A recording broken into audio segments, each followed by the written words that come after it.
विश्ववंदिता शहासनो शिवशाहीशा मुद्रा भद्राय राजते मुघली साम्राज्याच्या छाताडावर भगवानवर विष्णू झालेल्या स्वराज्याच्या गडकोटाचा चिरा महाराजांच्या 32 मणी सुवर्ण सिंहासनाचा हा एक कण आणि कण मराठी मातीतील नरवीरांच्या बलिदानातून तयार झालेला आहे.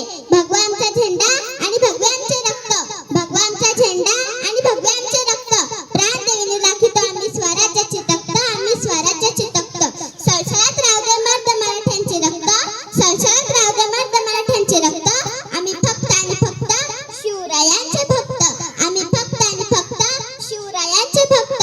स्वराज्यासाठी रक्त सांडून जीवाची बाजी लावणाऱ्या एका मृत्युंजय वीराची कथा सांगण्यासाठी मी आज येथे उभे आहे. माझ्या कथेचे नाव आहे वीर बाजीप्रभू देशपांडे. ठिकाण घोडखिंडीचे तोंड. सिद्धीच्या कालव्यातून महाराज पन्हाळ्यावरून पसार झाले.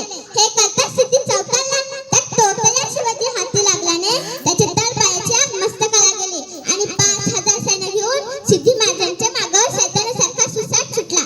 महाराजांना पन्हाळा ते विशाळगड 65 किलोमीटर अंतर कापायचे.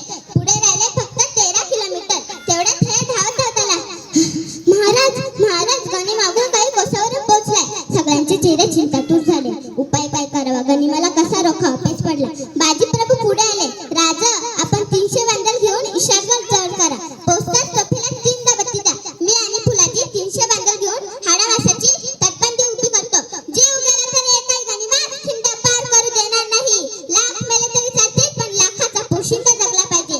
राजा, तुम्ही राहिलात तर शेतकरी जगतील, मेटकरी जगतील, धारकरी लढतील. राजे, तुम्हाला स्वराज्याची आण आहे. निघा निघा निघा राजे निघा.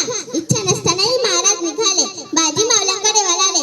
गड्यानो, प्रसंग लय जिकिरीचा हाय. समोर गनिम ताज्या दमाचा हाय.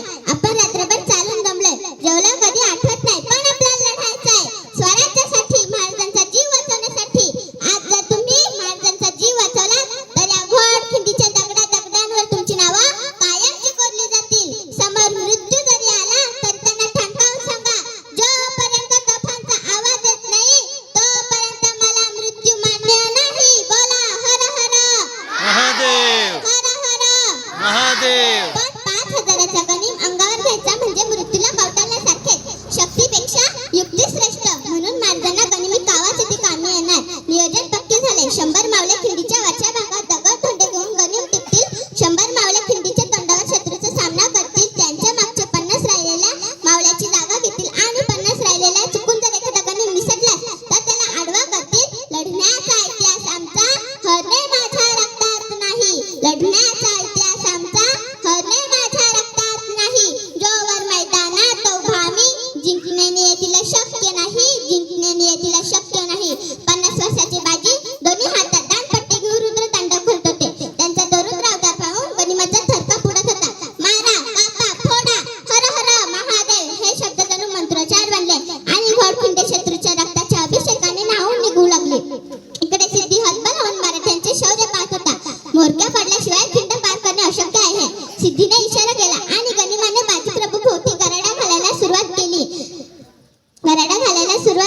बाजी रक्तबंबाळ झाले तरी त्यांच्या लढण्याचा वेग कमी होत नव्हता. त्यांच्या दांडपट्ट्यांच्या आडवे येणाऱ्या किंचाळल्याने खिंड थरथरू लागली. सिद्धीचे डोके सुन्न पडले. अरे या इंसान, या सैतान, कसा रोखायचा याला? सिद्धीने बंदूकबाज बोलवला. उंचावरची जागा निवडून बंदूकबाज निशाणा लावू लागला, पण निशाणा काही लागेना. सिद्धी ओरडला, अरे ओ बाजीप्रभू को खत्म कर, निशाना लगा, चला बंदूक. मसूद साहब, मैं बाजीप्रभू को मार दूंगा, लेकिन मुझे ऐसा बताओ कि इनमें बाजीप्रभु है कौन? तेव्हा मसूद म्हणतो, जिसका शरीर सबसे ज्यादा लहू लहान है, शरीर पर जख्म के कोई जागा बची नहीं है, वो है बाजीप्रभू, उसको मार. बंदुकीतून गोली सुटली आणि गोली बाजीप्रभूंच्या छाताडात घुसली. बाजीप्रभू खाली कोसळले. समोर मृत्यू दिसतोय. त्यांना आठवलं, अजून तोफांचा आवाज आलेला नाही, अजून माझा राजा गडावर पोचला नाही. मला मरण मान्य नाहीये, मला उठावं लागेल, मला लढावं लागेल. बाजीप्रभू पुन्हा उठले. 1 नाही 2 नाही 3 तास लढले आणि तोफांचा आवाज आला. धडाम धडाम धडाम. बाजीप्रभूंचा चेहरा समाधानाने खुलला. स्वामीनिष्ठाने मृत्यूला विजय मिळवला. ते खाली कोसळले. ते पुन्हा कधीही न उठण्यासाठी सिद्धीचे 2500 घोडे त्यांच्या शरीरावर पुढे गेले. त्यांच्या शरीराचे तुकडे तुकडे झाले. त्यांच्या शरीराचा हर एक तुकडा सांगत होता, राजे, मी माझ्या वचनाला जगलो. माझा शेवटचा